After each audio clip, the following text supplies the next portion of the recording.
gens, on vit dans un monde de fous. Regardez, je suis à Avignon et regardez ce que j'ai sur mon... Ah, je peux pas. J'ai un gars qui a laissé... Non, je peux pas. Un numéro... Je vais mourir. Comment je sais que c'est un gars? Je sais que c'est un gars parce que tout à l'heure, j'ai eu une embrouille avec une meuf sur un parking. Là, elle a tapé ma voiture et elle a pas dit pardon alors que j'étais dans ma voiture. Donc, je suis sortie, je l'ai embrouillée. Et en fait, il y avait un gars qui regardait la scène. Et après, il a commencé à vouloir me draguer, à dire « Ah, machin, mais la dame, elle était pas gentille, mais moi, je suis un mec hyper gentil, si tu veux, on va boire un verre et tout. » Il m'a laissé un PQ, un papier... Non, je vais péter un câble. Avec son numéro. Non, je peux pas, l'audace des hommes. Porte vidéo des red flags chez un mec. S'il conduit avec ses deux mains sur le volant. S'il est allergique au pollen. S'il est intolérant au lactose. S'il fait des lacets à ses chaussures. S'il prend un Doliprane quand il a mal à la tête. S'il dort sur le ventre. S'il a mal au ventre et qu'il le dit, red flag. Un mec qui boit du thé, red flag. Un mec qui boit à la paille. S'il demande des congés à son patron, minimum être son propre patron. S'il appelle une ambulance au lieu de se conduire lui-même à l'hôpital. S'il prend un caddie pour faire les courses. S'il fait de l'asthme et qu'il sort une ventoline. S'il mange du fromage. S'il met de la crème solaire. S'il a un portefeuille ou une petite pochette. S'il mange un tacos M. S'il rentre sa carte au lieu de payer en sans contact. S'il dit qu'il a froid. S'il va à l'accueil d'un magasin pour demander un renseignement ou s'il va voir un vendeur pour demander où est le produit. Est-ce que vous êtes en couple ou célibataire? Ah non, moi je suis en train de divorcer là. Ah oui? Ouais. La relation a duré combien de temps? Alors, 28 ans et mon mari s'est barré avec un mec. Quoi? Ouais, pas cool hein. Il y avait peut-être des signes qui Bah, laissaient penser que... Il y avait des signes sauf que j'ai pas su les interpréter. Et...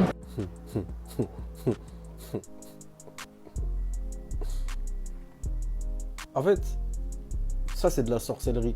À ce niveau-là, c'est de la sorcellerie. Non, c'est trop. Maintenant, là, depuis, on n'arrête pas de me taguer sur des trucs comme ça, sur des histoires de fous. Non.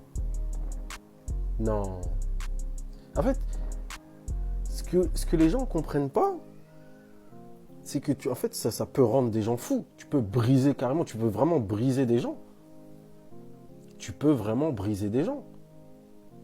Et à la fin de la vidéo, c'est ce qu'elle dit. Elle dit que ça a des conséquences graves sur ses filles, surtout. Je le prends pas du tout personnellement, mais c'est quand même une trahison monstrueuse. Voilà, avec des conséquences très fortes en fait sur mes filles. Ça, c'est grave quand même. C'est très grave. En fait, moi, parce que depuis que je réagis à ce truc-là, les gens ils me disent « Ah, mais tu découvres. » En fait, moi, je connaissais les agents doubles dans les quartiers. Vous voyez, ceux qui sont très homophobes, ceux qui sont très virulents, ceux qui sont très, très violents et qui se retrouvent dans des soirées le samedi soir. Voilà. Hein. Moi, je connaissais ce phénomène-là parce que j'ai grandi dans un quartier, parce que j'ai un proche qui est homo et que lui-même m'a montré les têtes. Donc, je sais. Ceux qui l'insultaient sont ceux qui se retrouvent aussi dans les mêmes soirées là-bas. Mais ce truc-là, là, de prendre une femme comme couverture là, et de lui détruire la vie, non, ça c'est de la sorcellerie. C'est de la sorcellerie. Le vrai problème là avec vous, c'est sur TikTok là, c'est que vous aimez pas la vérité. Vous avez banalisé les péchés, la débauche, la vulgarité, la fornication, l'égarement. Vous vous exposez aux vues de tout le monde comme des animaux. Vous avez des comportements bestiaux. Et dès qu'on dit que c'est pas normal, vous criez au scandale. En fait là, j'ai juste tapé dans la fourmilière. J'ai appuyé là où ça fait mal, sur votre fond de commerce. Et je vois là toutes les petites fourmis de TikTok, elles sont en train de s'agiter. Je vous rassure les filles que je vais pas m'arrêter. Parce que là, moi je parle au nom des grandes sœurs, des mamans, des papas, des grands frères et tous ceux qui en ont marre de vous voir vous comporter sans repère et sans pudeur. Et le pire dans tout ça là, c'est que quand on regarde les profils des filles qui commentent mes publications et qui m'envoient des messages en privé, c'est toujours les mêmes. C'est des filles, soit elles sont à moitié à poil, soit des filles qui savent pas écrire une phrase en français sans faire 3 fautes d'orthographe. C'est souvent des gamines de 15-16 ans ou des jeunes majeurs. Ça y est, les filles elles ont eu 2 poils et un peu de poitrine, elles se sont déjà prises pour des femmes. Mais dès qu'on leur parle comme des femmes là, on leur expose des vérités devant leur face, elles se braquent, elles insultent. Et le pire en fait, ce qui me débecte, c'est que pour la plupart, c'est des filles de notre propre communauté. Elles sont typées maghrébines, masculines. Elles ont des prénoms à connotation musulmane. Alors oui, je parle et il n'y a personne qui va m'interdire de parler. Vous salissez l'image de la femme. Encore pire, celle de la femme musulmane. Vous avez oublié que ce monde il est éphémère. Que ce que vous montrez là, c'est qu'une illusion. Et que le diable, à chaque fois que vous vous exposez, il se réjouit. À chaque fois que vous perdez un peu plus de dignité, Iblis il se réjouit. N'oubliez pas que Iblis il a promis à Dieu d'égarer un maximum de serviteurs. Et vous là, vous tombez pile dans son piège. Vous êtes persuadé d'être libre, alors que vous êtes juste ces pantins, des grosses gamines. Ce monde-là, il est temporaire. Vous avez deux chemins devant vous. Celui qui mène à Dieu et celui où le diable, il vous applaudit. Alors choisissez bien votre camp, parce qu'après, ça sera trop tard. Fin de transmission. Tu ne peux plus avoir les mêmes exigences à 30 ans en tant que femme que lorsque tu as 20 ans. C'est un fait.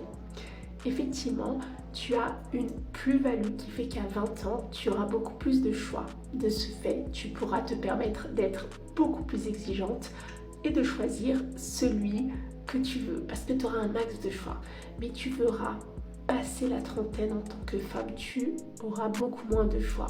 Parce que la plupart du temps déjà, les gars peut-être qui te plairont seront déjà dans une relation. Ensuite, si toi par exemple tu n'as pas d'enfant et que tu veux d'un homme sans enfant, tu verras qu'à 30 ans, tu en auras aussi beaucoup moins présent sur le marché. Enfin, tu auras également beaucoup moins de choix parce que en général les hommes privilégient les femmes jeunes. Elles sont la plupart moins expérimentées, même si aujourd'hui cette affirmation est à relativiser, et ils privilégient des femmes jeunes avec qui ils peuvent construire tout, c'est-à-dire fonder leur famille. Chose qu'en général à 30 ans, ils auront peut-être un peu plus de mal à se dire que tu as connu beaucoup d'autres hommes avant eux, parce que oui, tu as beaucoup d'expérience, officiellement parlant, on va dire, à 30 ans qu'à 20 ans. Donc, un conseil, à tes 20 ans, capitalise sur ta personne et rentabilise. Fais les bons choix. Je sais que c'est difficile parce qu'on est jeune, parce qu'on se dit toujours « j'aurai le temps ». Mais non, en fait, tu n'auras pas forcément le temps. Si tu veux vraiment avoir un max de choix, c'est entre tes 20 et j'ai même envie de dire tes 25 ans ou 29 que tu peux avoir le max de choix. Alors profite seulement. Parce que passer 30 ans là sur le marché, ça va être un petit peu plus dur d'avoir les mêmes exigences. Sur ce, bonne journée à tous. Bye. C'est parti pour vous expliquer et vous argumenter mon point de vue sur le fait que je ne veux pas d'enfant, sur le fait que je ne m'imagine pas du tout mère et que si j'étais mère, je serais certainement une très mauvaise mère car je ne serais pas du tout heureuse dans ce rôle de mère. Première raison qui fait que je ne veux pas d'enfant et que je ne m'imagine pas être mère et que je ne souhaite pas être mère, sans aucune hésitation, c'est que la liberté est ma valeur la plus chère. Bien avant l'amour, bien avant la réussite, bien avant tout ce que tu veux dans la vie. Et vous n'êtes pas sans savoir que le fait d'avoir un enfant te restreint énormément dans ta liberté. Tu ne peux pas faire ce que tu veux, où tu veux, quand tu veux. Tu es à la responsabilité d'un autre être humain, ce qui n'est pas anodin. 24 heures sur 24, 7 jours sur 7, notamment dans les débuts. Le fait d'enfanter est un acte de dévotion sans pareil, surtout pour la mère. C'est un acte de sacrifice pour le restant de tes jours. C'est une responsabilité qui est forcément au détriment de soi. Il y a un avant et un après ta vie de maman. Personnellement, je veux pouvoir penser à moi, à mes envies, à mes besoins en priorité sans me dire que mes choix auront un impact sur la vie de quelqu'un d'autre, en l'occurrence mon enfant. La vie est courte et je préfère l'utiliser pour mon épanouissement personnel sans devoir me sacrifier pour un autre être humain. Parce que en plus, tu fais pas ça que pendant quelques années ou pendant quelques mois. C'est toute ta vie que tu as un enfant. Il faut pas l'oublier. J'ai pas envie de me sentir emprisonnée dans un rôle quel qu'il soit, dans une certaine responsabilité qui en pâtisse sur ma tranquillité d'esprit et bien entendu sur ma liberté. Je veux pouvoir me lever à l'heure que je veux, sans me dire que je dois me lever à 6h du matin comme mes enfants parce qu'ils ont école qui commence à 8h. Franchement, sortir comme ça, en plein hiver, il fait encore nuit à 7h du matin, alors que t'es fatigué, devoir aller les chercher à l'école, leur faire à manger. Tu flemmarde et égoïste, soit dit en passant. Donc laissez-moi être flemmarde et égoïste. La vie est courte. Deuxièmement, je n'ai pas envie de blesser qui que ce soit et de causer des traumas, même sans le vouloir. J'ai amplement conscience que la parentalité, c'est un terrain en quelque sorte miné et que même sans le vouloir, en fonction de ce que tu dis, du ton que tu emploies, de ta façon de t'adresser à ton enfant, tu peux lui causer des traumas pour la vie et j'ai absolument pas envie d'être à la cause de la souffrance d'un enfant que j'ai mis au monde en fait. Vous allez me dire oui, mais t'es pas obligé de le faire souffrir.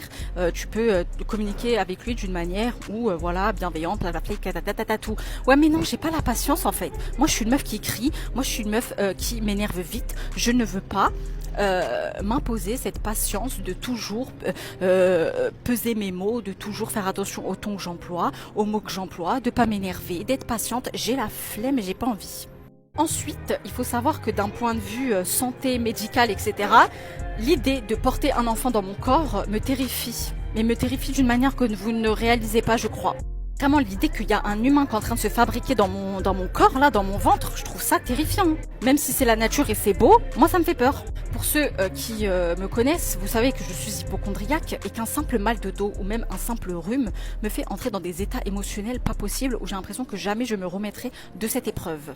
Pensez-vous vraiment que je peux porter la vie pendant 9 mois et endurer l'accouchement qui est, je le rappelle, une des expériences les plus douloureuses qu'un humain puisse connaître? Absolument pas. Et avant même de parler de l'accouchement, honnêtement, pendant la grossesse, tu accumules un certain nombre de symptômes inimaginables que je ne pourrais même pas lister dans cette vidéo tellement ils sont nombreux. Et pendant près de 9 mois, la femme enceinte porte près de 5 kilos sur le devant de son corps, H24, pendant qu'elle dort aussi, il y a un ventre de 5 kilos. C'est inconfortable, plus qu'inconfortable. Franchement, force à vous les mamans, je sais pas comment vous avez fait, comment vous faites, honnêtement, mais respect et tout ce que tu veux sur vous. Hein. Personnellement, je ne me verrai jamais endurer cette épreuve. Ensuite, on va parler de la vie de couple. Alors moi, je ne suis pas en couple, vous le savez très bien, mais si j'étais en couple, je pense que la vie de couple est beaucoup plus légère et beaucoup plus agréable sans avoir d'enfant. Tu fais ta vie comme tu veux avec ton mec, tu voyages, c'est beaucoup plus agréable, il y a beaucoup moins de stress au quotidien et surtout il n'y a pas un enfant qui va créer une certaine distance, que vous le vouliez ou non, entre vous, parce que voilà, vous avez moins le temps pour votre intimité, pour vous.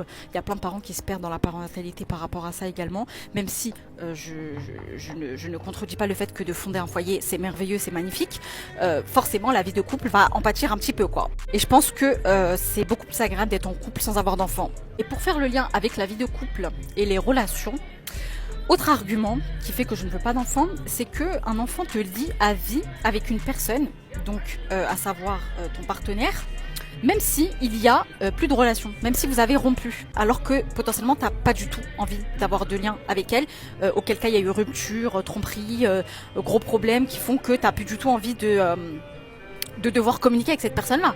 Et le fait d'avoir un enfant avec une personne fait que tu dois en quelque sorte garder ce lien-là. Tu te sens piégé en fait, c'est de la prison, genre flemme. Et sans même parler de rupture, le fait d'avoir un enfant te lie à une personne même si émotionnellement, enfin vous êtes encore ensemble et tout, mais émotionnellement il y a une sorte de détachement de l'autre, mais tu ne te vois pas rompre, tu ne te vois pas partir parce qu'en fait tes décisions n'auront plus seulement d'impact sur toi, mais aussi sur ta vie de famille. Donc en quelque sorte, tu te sens aussi piégé parce que tu ne te sens pas libre, encore une fois on parle de liberté, aussi libre que quand que tu n'as pas d'enfant et que tu peux te permettre de partir si des choses ne te conviennent plus. Parce que il y aura pas toute une famille qui va être impactée par ce choix. Par exemple, le mec ne te traite plus comme tu devrais être traité, il ne te respecte plus, il est très détaché, c'est-à-dire qu'il n'est plus impliqué, qu'il ne joue pas bien son rôle de père, etc. Tu, en quelque sorte, n'es plus autant à l'aise que sans avoir d'enfant à mettre fin à la relation. Au-delà de l'attachement émotionnel, hein, même si des fois t'as pas d'enfant et que t'as quand même du mal de partir dans une relation, le fait d'avoir un enfant ou des enfants, tu te sens plus obligé, entre guillemets, d'être patiente, tu vois. Et encore une fois, c'est un peu comme de se sentir piégé dans une relation qui ne t'épanouit plus. Une relation vide, une relation qui, d'un point de vue sentimental, n'est plus, en fait. Toujours lié aux relations, rien ne garantit que l'homme sera toujours présent. Je ne fais pas confiance aux hommes, surtout dans le rôle de père. Les gens changent, les filles. Les gens changent. Le mec, il peut être parfait aujourd'hui et demain être totalement désengagé. Vraiment, les gens peuvent changer du tout au tout. Et ça, personne ne peut le prédire. Et j'ai pas envie de compter sur la constance et la fiabilité de quelqu'un pour élever un enfant. Parce que les humains sont imprévisibles. Et j'ai pas envie de vivre dans cette incertitude. Je suis déjà assez anxieuse comme ça dans ma propre vie.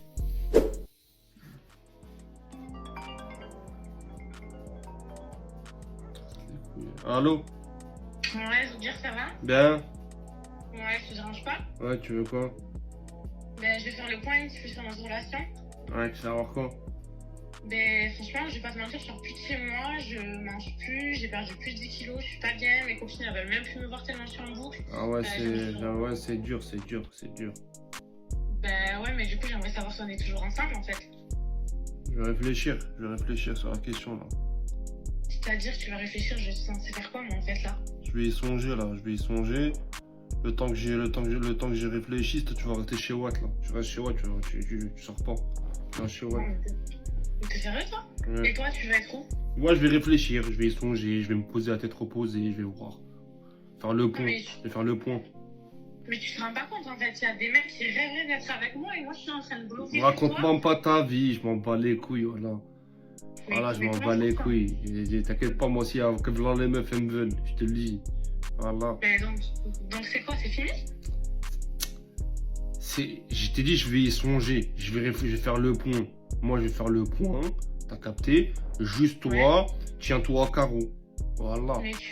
Tiens-toi à carreau, qui s'en pas les couilles. Tu tiens carreau, moi je vais y songer, moi, c'est tout. Casse pas les couilles. Oui, voilà. tu sais très bien que je fais rien de toute façon. Voilà. Et je veux savoir quand est-ce que tu vas me donner des nouvelles, genre j'ai besoin de savoir. Juste remange bien, reprends du poids, t'inquiète, ça va passer, ça c'est une période de... c'est rien, de la merde. Tu me rappelles quand du coup? Je te rappelle, t'inquiète, là, demain, après-demain, là, t'inquiète. Mais non, j'ai besoin de savoir là. T'inquiète, t'inquiète pas. Après, Inch'Allah. Vas-y, j'attends ton appel. Vas-y, à tout, ciao.